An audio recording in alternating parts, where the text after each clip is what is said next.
সকাল থেকে অনেকগুলো কাজ করে নিলাম, যেহেতু অনেক দিন ধরে পুকুর পাড়ে কাজ করা হয় না, তাই আজকে অনেকগুলো কাজ একসাথে করে নিলাম। আসসালামু আলাইকুম, সবাই কেমন আছেন?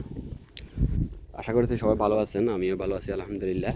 তো বৃষ্টির কারণে মাছের যেভাবে পরিচর্যা করা হচ্ছে না, তেমনিভাবে আমাদের পুকুর পাড়ের সবজিগুলো পরিচর্যা করা হচ্ছে না। এখানে আমরা কিছু লেবু গাছ এবং বিভিন্ন ধরনের সবজি গাছ লাগিয়েছিলাম, তো যেগুলোতে অনেক আগাছা আগাছা হয়ে গেছিলো। তো সেই জন্য এগুলো অনেকদিন পরিষ্কার করবো কিন্তু করা হচ্ছিল না। তো আজকে যেহেতু একটু রোদ পড়তেছে, সকাল থেকে বৃষ্টি একটু কম ছিল, তো সেজন্য ভাবলাম যে আজকে কাজগুলো করে নিই।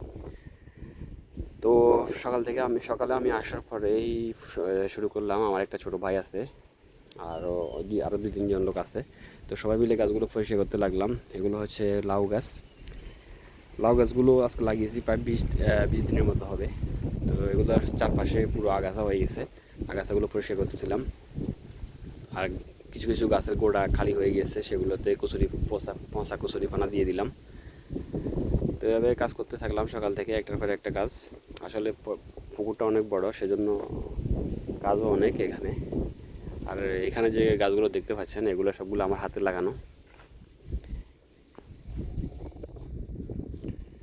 দেখতে পাচ্ছেন কয়েকটা গাছ আমি এখানে পরিষ্কার করছি। এখানে যদি আমি পুরো ফাট পরিষ্কার করতে যাই, দেখা যাবে যে পুরো দিনে হবে না, বা 4-5 দিনে হবে না। কারণ আগাছা এত বেশি যে বলার বাহিরে, এগুলা সাফ করে শেষ করা যাবে না।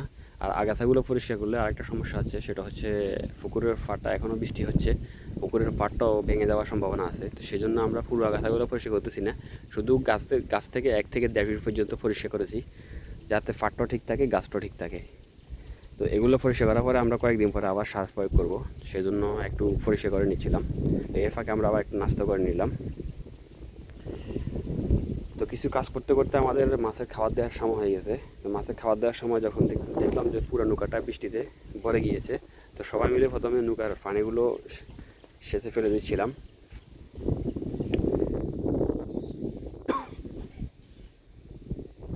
টানা বৃষ্টির কারণে কোনো কাজই হচ্ছিল না, একটার পর একটা সমস্যা লেগে আছে। তো সবাই মিলে এভাবে নৌকার পানিগুলো পরিষ্কার করে নিচ্ছিলাম। আসলে টানা বৃষ্টির কারণে একবারে পুরোটাই সমস্যা হয়ে গেছে। কীভাবে কী করব বুঝে আসতেছিল না। চারদিকে পানি বেড়ে গিয়েছে, আবার ফাটার পানি বাড়ি গিয়েছে, পুকুরের পানি তো ফাট পর্যন্ত চলে আসছে। তো এগুলো হচ্ছে আমাদের মাছের খাবার। এটা হচ্ছে যে 5 মিলি তেলাপিয়া গ্রোয়ার। তো মাছের আদার দেওয়ার পরে আমরা চলে আসলাম পুকুরের আরেক পাশে, যেখানে একটা ড্রেন ছিল আগে থেকে। জানি না এটা কে করেছে। তো বৃষ্টি হওয়ার কারণে এখানে মাছ চলে যাওয়ার সম্ভাবনা থাকে, তো সেই জন্য আমরা দুজনে মিলে ড্রেনটা ভরিয়ে দেওয়ার চেষ্টা করলাম।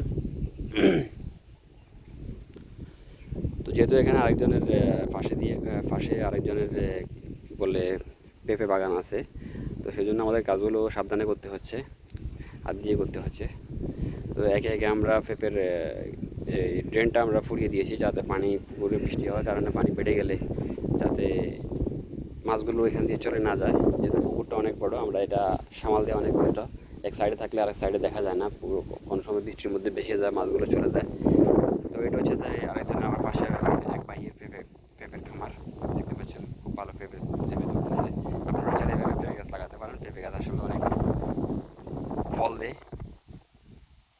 তো এরপরে আমরা আমাদের পাটের শিম গাছ বরবটি গাছগুলোর জন্য কিছু বাঁশের কঞ্চি দরকার। তো আমরা চলে গেলাম বাঁশ কাটতে, কিছু বাঁশ নিয়ে আসি, এগুলো দিয়ে কঞ্চি বানিয়ে নিলাম। সবাই মিলে কঞ্চিগুলো একটা করে গাছের গোড়ায় গাড়িয়ে দেবো।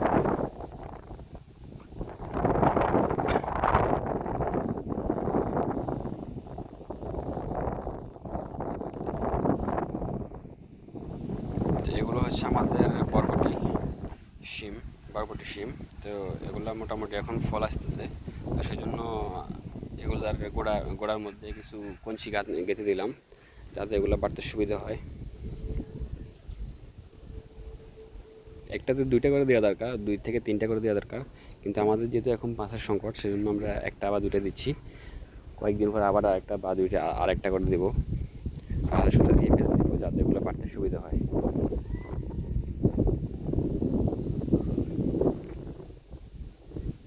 আসলে কিছুদিন আগে আমি বৃষ্টিতে এখানে ভিজেছিলাম পুকুরের মধ্যে। তো বৃষ্টিতে ভেজার কারণে আমার অনেক দিন ধরে প্রায় 1 থেকে 2 সপ্তাহের মতো জ্বর ছিল এবং তার সাথে সাথে কাশও হয়ে গিয়েছিল। তো আপনারা জানেন কাশ একবার ধরলে কাশ আর যেতে চায় না। তো এখন আমি এটা সাফার করতেছি প্রায় আজকে 2 সপ্তাহের উপরে। তো কাজের ফাঁকে ফাঁকে এক ছোটো ভাই নিয়ে আসলো গাব, কিছু দেশি গাব নিয়ে আসলো। গাবগুলো অনেক মজা ছিল, ফাঁকা ছিল। তো সাথে সাথে এগুলো খেয়ে নিলাম।